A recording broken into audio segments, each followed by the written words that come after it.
All right, everyone, welcome to another episode of the Bill Nye Online Tour podcast. Sounds a little different here. That's because we're here in person. How you doing, Terry? Travis was here, 5 days ago? Yep, I arrived about 5 days ago. Yeah, so we're just hanging out here, and it's Saturday here, so we're recording an episode for you guys on Sundays. So this episode actually comes from his recent trip in Singapore where he had the idea. So what are we going to talk about today? Well, so the big question is, do you want a hard life or do you want an easy life? And this was asked to me by another entrepreneur person I met in Singapore, and it kind of hit me pretty hard because it's a weird question. It's like, do you want a hard life or do you want an easy life? And it was hard for me to admit, wow, I guess I want a hard life, you know? Yeah. So what was the Singapore event you went to, just to give some context? Yeah, so it was the Dynamite Circle event. Yeah, Dan from the Dynamite Circle invited me to come out to this event, and it was Dan's a really nice guy. If you have a chance to meet him, I highly recommend meeting Dan.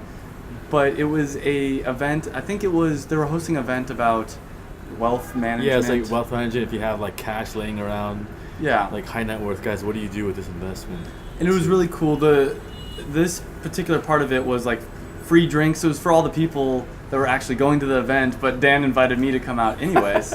So that was really nice of him. It was one of those moments where you look out and it's right on the little bay, the harbor of Singapore. Yeah, Marina Bay Sands. Yeah. Right around there. Yeah, so I'm drinking all this stuff for free and getting free little appetizers and talking to all these entrepreneur people, looking out at the Bay of Singapore, and I'm like, this is pretty cool. It was one of those wow moments. You have a good story where you talked about the other day where you had this janitor at your old job at GM. So what was the story about? Sure. So when I first graduated college, I got a job consulting, and it's a really good paying job for someone in their early 20s, just out of college, no experience. Just to be upfront, I was making $80,000 a year, which when you don't have any expenses is a lot of money. So anyways, fast forward, I ended up consulting for General Motors, and every day I'd go to work, and all my boss and all my coworkers were anxious or thinking about work and constantly kind of stressed out. And every day I'd go to work, the janitor would be literally whistling and just with a giant smile on his face and say, "Hey, how's it going?" Every day for 2 years, I saw this guy who's probably, I assume, making $40,000 a year, very little money. And he was the happiest guy in there, probably making the least amount of money out of anyone in that building, but by far the happiest person in there. And that just blew my mind. It's here's this guy. I'm like, why am I not that happy? Yeah. Well, one thing I realized too is that we were talking about our finances this past week, and I was looking at how much I made before I left my job, and this past year, it's nowhere close, but I didn't feel unhappy or anything. Whereas back then, I would go home bitter and wanting to leave and stuff like that. And then that's when I realized hey, you can actually separate both things. But I think when you're in that position where you're not, it's a very hard thing to change in your mental model. Absolutely. So Terry, do you want a hard life or do you want an easy life? Well, let's talk about what a hard life means and what easy is first, right? So one thing you brought about was you wanted a challenging life, kind of as a side segment. Yeah, so when he first asked me this question, the entrepreneur guy in Singapore, I didn't know how to answer it right away, and my first thought's I want a hard life, and then I'm like, well, that seems weird. Who says I want a hard life? And I'm like, no, it's not that I want a hard life, it's that I want a challenging life. And that's what I enjoy. I enjoy when I have a goal and people tell me I can't do it, and then I do it anyways. Yeah. And for instance, Terry, I told Terry he can't get 200 people on his thunderclap, so now I hope he gets it. But I love when people, even a small example was, I went to junior college, a community college basically, before I went to USC for engineering. And to transfer for engineering, you have to take a lot of units. And everyone told me, oh, you can't do it in 2 years. But I was like, no, BS. In my head, I didn't want to stay there longer than 2 years because in my mind, anyone that stays at community college for longer than the 2 years is kind of a loser. Yeah. And so I ended up taking, I think, summer school every semester. Winter, they even had a winter session. Yeah. It was 5 weeks, just super condensed. I'd take 18 units a semester, but it didn't matter. It was never a question in my head, can I do this, can I not? It was a matter of, here's a challenge. Oh, I'm gonna love this. I'm gonna do it, basically. Yeah. And I think one thing that comes with hard life, when we say hard life, we don't say you're washing dishes or being a janitor in that hard. It's more of Sure. doing the hard things mentally to have a life that's more fulfilling too. So I think one thing to notice is that we're all trained to seek comfort. I think even like as we're hanging out here, like, oh, it's easy to just lay around and, you know, not do anything. Whereas we're gonna go see the War Museum later, do some other things too. And I think breaking out of your comfort zone, well, staying in your comfort zone is easy, right? You just go home, watch Netflix, do whatever. But like to do the hard work of say you go home, you work on your business, you know, 12 hours a day, 16 hours a day. That's the hard part, right? So that really comes from, you know, when you want a hard life, you work it the hard way every day and out. But in the long run, it becomes easy. Yeah, I'd even say one of the hardest things I've done in the last couple of years was quit my job. Like going and realizing, hey, this money isn't everything. And it's not that it was physically hard, but it was just like being able to finally like muster up the courage to quit was kind of one of those hard steps, and saying to myself that, yeah, from here on out, I'm going to try to make my own money. Yeah, well, the hard and easy thing I think in that model is that it's easy to just work a job and collect a paycheck. Sometimes maybe you need to. Yeah. But if you don't need to and you just do that because someone else has a responsibility of giving you the paycheck, right? Yeah. Whereas if you say, hey, I'm going to just quit and try to figure out my own way to make money, that's a really hard thing too. Because you know, if you make, because it's like a day in, day out game. Sometimes you don't make no money, sometimes you make money, and it's never consistent like a paycheck. And that's the hard thing you got to live with too. Absolutely. No, I mean, before I quit, it was the easiest money I'll ever get in my life, because I'd show up to work, stare at a computer, and to be fair, it was also like draining my soul. But yeah, no, 100%. And there has been periods of time since I've quit where it's the hardest thing I've done is like working and just continuing to do it. But actually, I think this kind of is the topic we were going to talk about, is I was willing to put in all that hard work for this idea that one day it will be an easy life. Yeah, and especially like when you do your own business, like you don't see results right away. Even like say PPC ads, you need to let it run for like what, a week, 2 weeks, maybe a month just to see anything you can tweak, right? So, and that's hard because it takes time and you don't know if it's gonna work out too. So, absolutely. Whereas if you just sit in the office, do whatever, it's the easy thing. Yeah, and I think that the entrepreneur mentality is like really hard up front with that hope of easy life after. And the janitor's an anomaly. I mean, that's a whole other topic.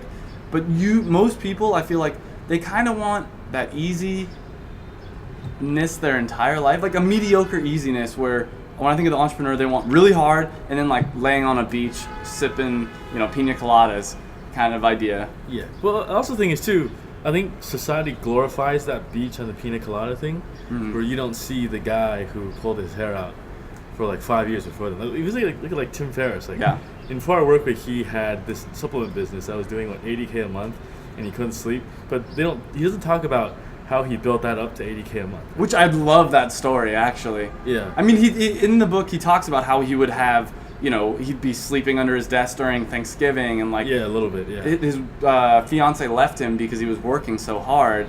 I mean, obviously he doesn't talk at length about it, but he alludes to the fact that you're going to have to work your ass off to get to that 4 hour work week.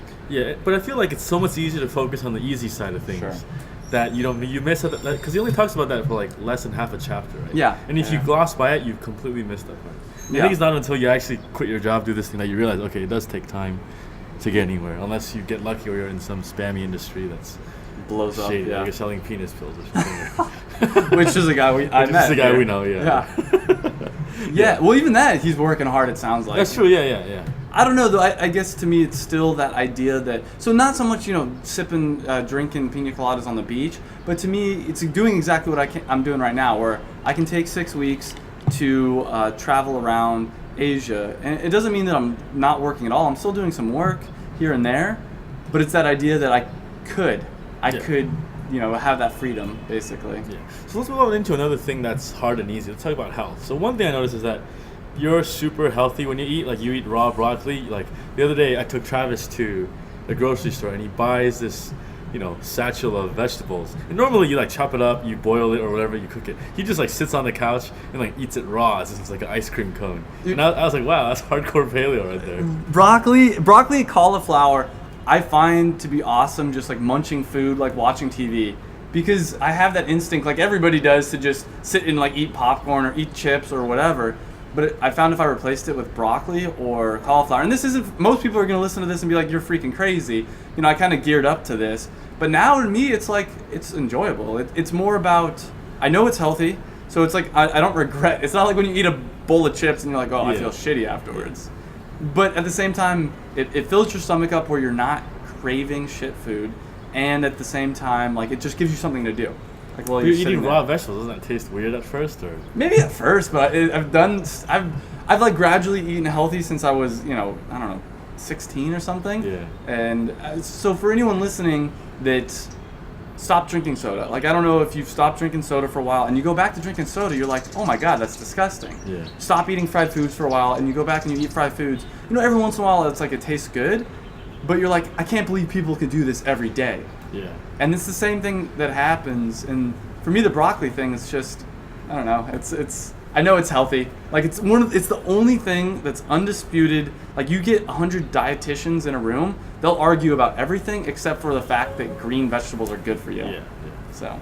True. So going back to hard and easy, like the hard part is to eat raw vegetables every day, I guess, right? To give up your fried food, your ice cream, your popcorn. Sure. At first, but it becomes easier. I gotta say. But yeah. Yeah, but generally speaking, that's the hard part. Is to change your whole diet. So say if you go out with friends, I can't eat this, I can't eat that. That's like a hard thing to do, right? Yeah. But the easy part is that, hey, you'll have a healthier life and, knock on wood, nothing fatal disease, things like that. Yeah, so the example you kind of gave before was, you spend the years eating relatively healthy, and then you don't get cancer, so you don't have to deal with it, as opposed to the person that eats crappy their entire life, and they get cancer or diabetes, or, has a heart condition, and it's like, oh, well, now you have cancer, and you have to really work hard, because you have to go through chemotherapy and stuff like that. Yeah, and usually by then, you can probably sort of reverse it, but it doesn't count as if you did it for the past 20 years. Yeah, exactly. You don't get that time back too. It's you're having a relatively easy life for 20 years, paying the piper at the end.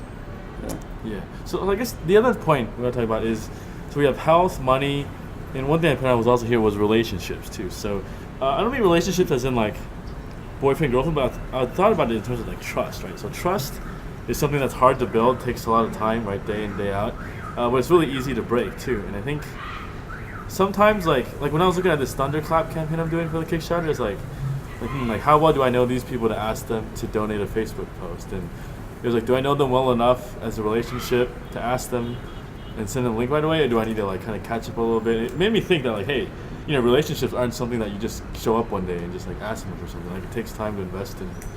Yeah. To build that.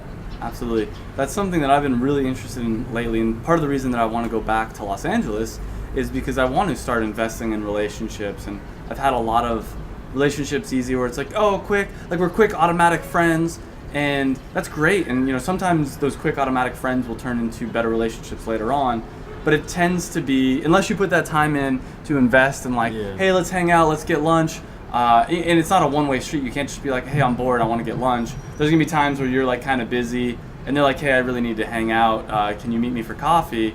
It's like you gotta it's a both way kind of thing, and that's something I'm interested in, is working on relationships a little bit. Yeah, and I think the hard part is to like consciously work on that every week, every day, or not take people for granted, things like that too. Yeah, it absolutely is hard. Except, I don't know, from my personal experience, I find that like it's easy to put in that time when you're lonely, or when it's like Friday night and you want to go out, but it's like it's hard when someone's like, hey, I'm moving, can you help me move? And you're like, oh, that's like the worst thing in the world. Like I really don't want to do that right now. Or, yeah, like it's easy. Yeah, exactly. If you take the easy route, you don't invest in it.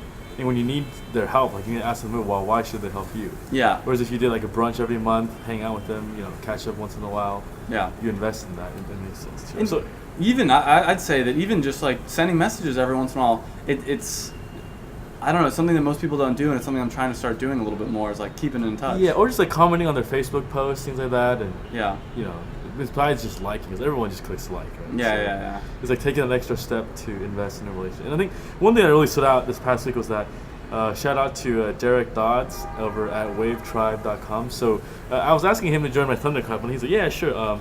When it's live, let me know. I'll also send it to my mailing list, my customers. I was like, oh wow, that's cool. Like, that's really cool. I didn't ask him to do it, but shout out Derek. Thanks for the support, and I guess it goes to making this podcast every week, and he tunes in. And I think it's something that we've built over time too. And I guess the hard thing is sitting down every week to record like we are doing now, right? But the easy way is to just be like, yo, support my thing, but then no one's gonna care about it. Yeah, it's really interesting you bring that up, because I think most people don't think about, hey, how can I actually help this person out? And it's those small things that you remember. It's like, it's the fact that he thought to say, hey, I can send it out to my email list. you'll remember that, a year from now when he says, hey, do you mind helping me out with this thing? You're going to be like, of course, hell yeah, yeah. I'll send it to my customer list. Yeah, exactly. And I think a lot of people think about themselves to such a fault that, we were talking about this with the other like e-commerce podcasts. It's like, the typical, I think, American tactic would be like, it's just us against them. But it's like, well, it's more beneficial if we all kind of work together. And, hopefully we'll at one point get a roundtable with everybody on the same episode kind of thing. Well, I think it all also comes down to, like, your mindset. Is like a scarcity or abundance thing, too. Sure. Right? So it's like, I have 2 friends now that are making laptop cases, too. Yeah. And I don't feel, like, threatened. I'm like, maybe it's the same argument, but I don't feel like why shouldn't I help him? Like, you have 2 friends. Are they working on the same project, or? No, one guy's making a bamboo laptop case / laptop stand. Oh, interesting. So, it's kind of the same market, but I don't feel that, I should not help him. Yeah. When is it going to be released? I don't know. Same He's still time? Prototyping. I don't think he's really... Got to get it out before him. See, this is where I start getting competitive, and I'm like, oh. he's still probably like 3-4 months, if not 5 months away, I think. Yeah. No, it is funny because there is like points where, like, if someone were to start a dance clothing company, like if someone in the community were to start a dance clothing company, I don't know if it was exactly my market, I don't know how I'd feel. But if it's like slightly different, where the bamboo thing is slightly different, it's a little different angle. Yeah. The person that wants leather and the person that wants bamboo, in my opinion, are different. Exactly. Yeah. The vegan versus the carnivore. All right, so Terry, then what is your answer? Do you want a hard life or an easy life?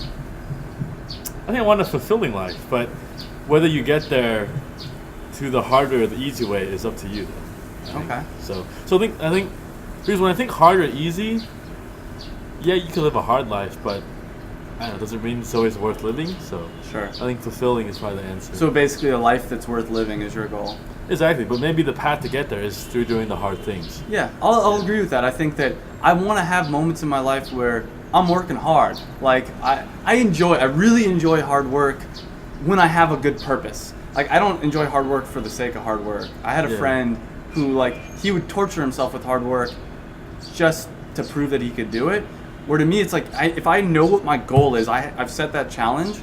I love hard work because it's like, I don't know, it feels like something from a movie with like the Rocky theme song going, and I'm just sitting there working on something over and over again. But at the end of the day, I want to be able to sit down, have my grandkids sitting there, and tell them about my life, and they just be like, what? Yeah. That was your life? Like, I want to be able to write a book about my life, and people be like, that's cool. Watch a movie about my life, and people be like, that's a movie worth watching. Yeah, it's like Joe Rogan says, be the star of your own movie. Absolutely. Right? Yeah. And I think what I was saying, fulfilling it, whether or not that movie you're making, you could get there with the easy way, you could get there with the hard way, but everyone's kind of situation is different too. So I don't know, it'd be hard to get there with purely the easy way. Like, yeah, I guess. I feel like you need, I guess that's one of my big takeaways is you need that sit down and let's do some hard ass work every once in a while. Yeah. All right. Well, speaking of hard ass work, let's go do some. We're off to the War Museum now, and that's not that hard. That's not that hard, exactly. So. The hard part is getting up and out of the door. Exactly. All right. So we're getting out the door. We'll catch up with you guys next week. A little short episode, but since we're all here traveling, so we'll do another one next time, and see you guys soon. See you guys later. Thanks for listening to this episode of the Build My Online Store podcast. If you want the show notes, make sure to check out the website at buildmyonlinestore.com.